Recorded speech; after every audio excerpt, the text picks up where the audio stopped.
Yo, what's up guys, welcome back to the channel. In today's video I'm going to show you how to withdraw all savings from Digit. If you want to access all the money that you've saved in Digit, the process is quick and easy. Let me show you what to do. First, open the Digit app. Go ahead and launch the Digit app and go to your savings section where all your active goals are listed. Once there, tap each goal. Digit stores funds in individual savings goals, so you can just tap on each one to open its details. And then select withdraw. Inside each goal, you're going to tap withdraw or the $ icon, of course depending on your version of the app.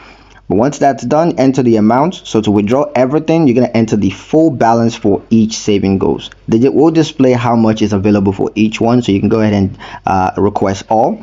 And once that's done, confirm and transfer. So confirm your withdrawal. Digit will then transfer the money back to your linked checking account, usually within 1 to 2 business days.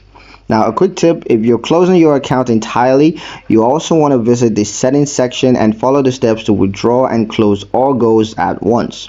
Taking full control of your savings is easy with Digit. Just be sure that you really want to move the money before transferring. And that's pretty much it for the video, guys. Hope you liked it. Hope you found the information here useful enough. If you did, like the video, subscribe to the channel, and don't forget to ring that notification bell so you never miss another update in the future. Thank you guys for watching, and I'll see you in the next one.